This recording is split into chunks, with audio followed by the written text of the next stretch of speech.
سيدنا مولانا محمد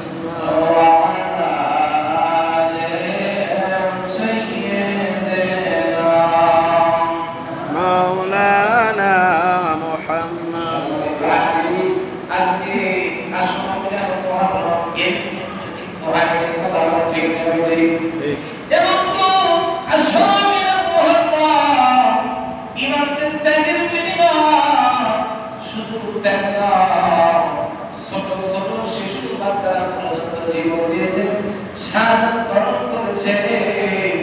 তাদের আত্মত্যাগের বিনিময়ে আজকে এই ইসলাম করা ঠিক না ঠিক? সম্মানিত হাজির, আল্লাহর হাবিব বলেন, আমাকে যদি তোমরা পাইতে চাও, আমার আয়াতকে ভালোবাসতে হবে। আল্লাহ পাকের রাসূলুল্লাহ, আমি আল্লাহকে যদি পাইতে চাই, আমার হাসান এবং হুসাইনকে ভালোবাসতে হবে। প্রিয় উপস্থিতি, আহলাবাদকে ইমাম হাসান হুসাইন কি এটা জানতে হবে। তার কারণ হলো ওহী নাযিল হবে হয় না হযরত হাসান হুসাইনের কিতাব মুবারকে কিতাবের মধ্যে হাদিসে এসেছে, আল্লাহ বলেন জিবরাইল হাসান হুসাইন যতক্ষণ নবীর কাজ মুবারক থেকে নামবে না ততক্ষণ পর্যন্ত তোমাকে দাঁড়ায় থাকতে হবে। এটাই ইশকে নবী, ইশকে মেরা, ইশকে খোদা, এটাই ইশকে হেদায়েত, এটাই হলো ইশকে মাহবুবে খোদা। সুবহানাল্লাহ। দুনিয়ায় আমরা টুপি আছে, দাড়ি আছে, জুব্বা আছে, যদি চিন্তা করা মুসলমান সর্বদা, তার কারণ হলো এদিকের সৈন্য ছিল 22,000 হাজার, জোরে বলেন 22,000। এদিকের সৈন্য ছিল 22,000, ইমাম হুসাইনের সৈন্য ছিল 72 জন, কিন্তু 22,000 ইমামদার সুবহানাল্লাহ পড়ে।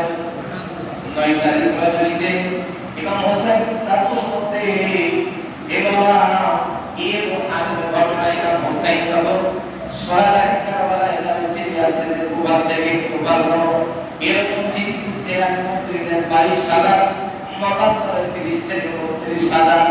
এই 30,000 চিঠি পাওয়ার পর হযরত হুসাইন রাদিয়াল্লাহু তাআলা আনহু সকলের সাথে পরামর্শ করলেন, চিঠি আসতেছে কুফা থেকে, তারা মুসলমান হবে, বায়াত করবে, দাওয়াত কি দেওয়া যাবে না। এবার মুরব্বিরা পরামর্শ দিলেন, না আমরা এক ইমামকে হারিয়েছি, তাদের বিষ্কম করানো হয়তো হুসাইন আপনি যাবেন না, আপনাদের তারা আমাকে ফেলবে। ইমাম হুসাইন বলে, আমার সাথীরা আমাকে যেতেই হবে, তার কারণ হলো আমার নাম হচ্ছে ওই কারবালার প্রান্তরে আমাকে জমা করে দিবে, শহীদ করে দিবে। এই জন্য নিজের জানের জন্য নয়, যারা বায়াত গ্রহণ করবে ইমান বাঁচানোর জন্য একবার হলেও আমাকে কুফায় যেতে হবে। সুবহানাল্লাহ। হযরত হুসাইন নিজের জানের বিনিময়ে উনি জানে ওনাকে মৃত্যুবরণ করতে হবে, উনি জানে ওনাকে জমা করে দিবে, কিন্তু তারপরে ঠিক আছে, এটা জন্য উনি যদি কারবালার প্রান্তরে না যায়, ইসলাম আসবে না। আর জানে আল্লাহর কাছে দোয়া কবুল হয়ে গেছে, যেহেতু রহমাতুল আলামিন ভবিষ্যৎবাণী করেছেন, তোমার শাহাদাতের মতন দিয়ে আল্লাহ তাআলা ইসলামের বিজয় দিয়ে দিবে। সুবহানাল্লাহ। এগুলো আল্লাহুম্মা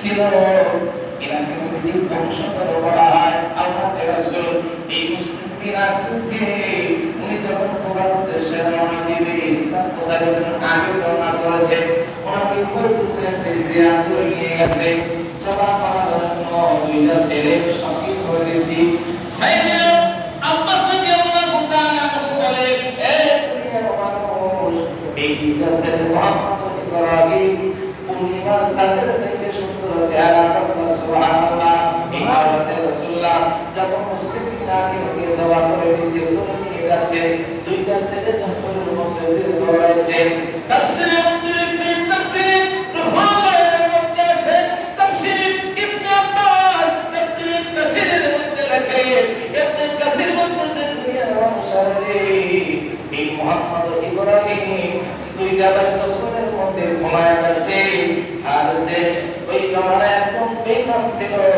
1000 স্বর্ণ জন্য ঘোষণা করা হয় এই দুইটা বাচ্চাকে যদি কেউ মেরে দিতে পারো 1000 স্বর্ণ মুদ্রা দেওয়া হবে বর্তমান সময় 1000 স্বর্ণ কয়েকশো কোটি টাকা হতো এত পরিমাণ টাকা দেওয়া হবে এই হারিস ঘোড়া কইতেছে দৌড়াইতেছে কিন্তু দুই বাচ্চাকে পায় না বিবি কোন বাগান দেখার জন্য গেছে তাফসীর মধ্যে রাখে দুইটা বাচ্চা ঘুমায় আছে এবং যখন দুইটা বাচ্চার কাছে পৌঁছালেন দুইটা বাচ্চা পৌঁছায় যাওয়ার পরে ঘরের মধ্যে খাবার দাবার দিয়ে ঘুমায় দিয়েছে এবার রাত্রিবেলায় খালি খাবারের জন্য বাড়িতে চলে আসে বলতেছে বিবির খাবার দাও খাবার যখন রেডি হচ্ছে কেমন যেন করে ডাক্তার আওয়াজ পাওয়া যায় কিন্তু আমি মধ্যে রেখে ওই দুইটা বাচ্চা শব্দের মধ্যে দেখতেছে তার বাবাকে জবান করে দিচ্ছে বাবার কথা চিন্তা করে তারা হাত করে কান্না করছে এবার হাত বলে দিবি রে আমার ধর্ম মধ্যে এত সুন্দর করে কান্না করবে এবার হাসি বিবি বলতেছে স্বামী রে কুবাবাসীর কান্না কুবাবাসীর কান্না এত সুন্দর না এবার যখন তরকারি নিয়ে ঘরের মধ্যে চলে গেছে বাবা দুইটা বাচ্চা আল্লাহু আকবার বলে দাঁড়ায় গেছে বাবা এবার হারিস বলতেছে তোমরা সেই সন্তান তোদেরকে আমি খুঁজতেছি 1000 স্বর্ণ তোদেরকে দিয়ে আমি পাবো এবার যখন দুইটা বাচ্চার হাত ধরে রওনা করেছে হারিসের বিবি বলে স্বামী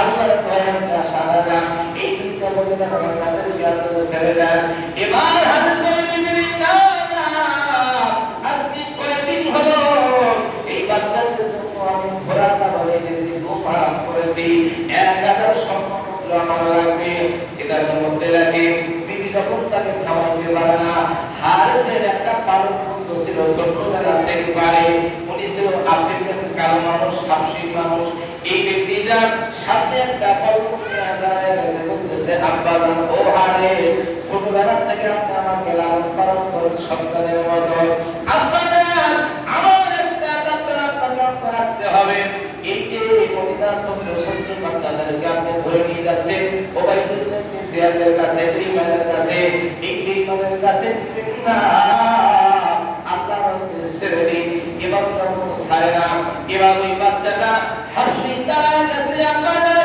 আপনি যদি সন্তানকে আপনি যদি না ছেড়ে দেন আমি ভুলে যাব আপনি আমার পিতা আমি আপনার সন্তান এই যে বললাম দেখতেছে আওলাদে রাসূলের জন্য জীবন দেব কিন্তু এই বাচ্চাদেরকে আমি নিয়ে যেতে দেব না সুবহানাল্লাহ নারে তাকবীর আল্লাহু আকবার এরকম আশিকে রাসূল হতে হবে আর আমার আপনার আশিকে রাসূল যদি 20 দিন আগে মসজিদে যাওয়া বন্ধ কথা না ইমাম হোসেনি 131টা মতান্তরে 32 মতান্তরে 34টা বর্ষা মতান্তরে আঘাত এবং কণ্ঠনালীর মধ্যে কলিজার মধ্যে তীরের আঘাত নামাজের জন্য দাঁড়ায় গেছে আর তুমি আমি এমন মুসলমান সারা রাত আর্জেন্টিনা ব্রাজিলের খেলা দেখো কিন্তু ফজরের সময় তোমার মসজিদে আসতে ভালো লাগে না কথা বলা ঠিক কিনা এবং ইহুদি নাস্তিকের জন্য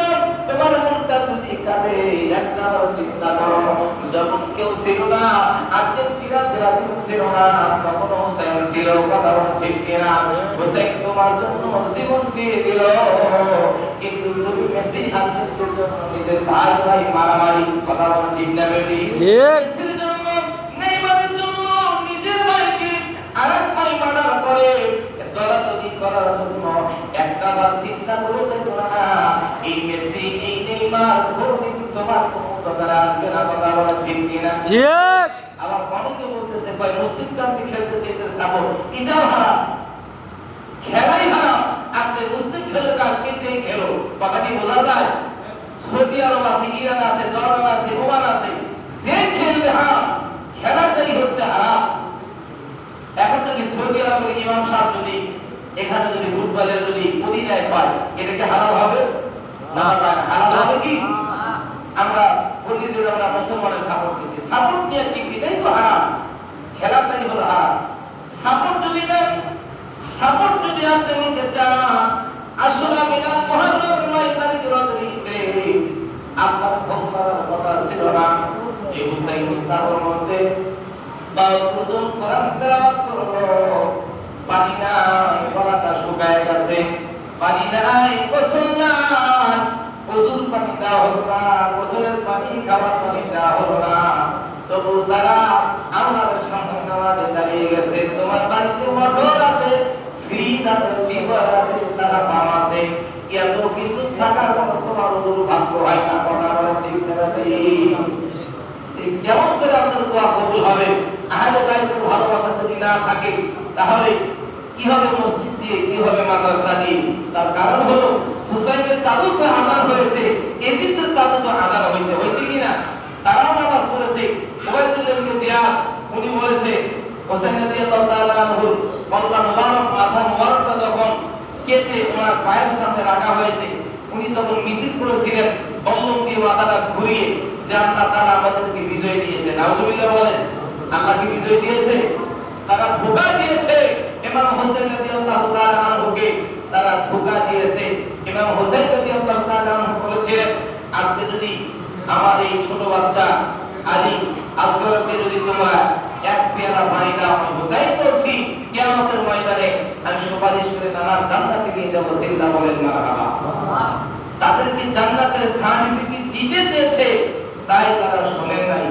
আর আমরা তো সার্টিফিকেট পাইনি, কিন্তু আমাদের দাম অন্য অন্য নবীর চাইতে বেশি, কথা বলা ঠিক কিনা? বনি ইসরাইলের পয়গম্বর চাইতে আখিরি জামানার পয়গম্বরের উম্মতের দাম তাদের চাইতে বেশি। কে দিয়েছে? আল্লাহ তাআলা বলেছে ইন্নাকা লাআলা খুলুকিন আযীম।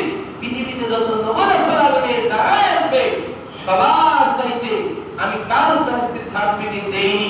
ইন্নাকা লাআলা খুলুকিন আযীম, আমার রাসূলের চরিত্রের সার্টিফিকেট আমি আল্লাহ তাআলা নিজেই দিচ্ছি। চিল্লা বলেন মারহাবা।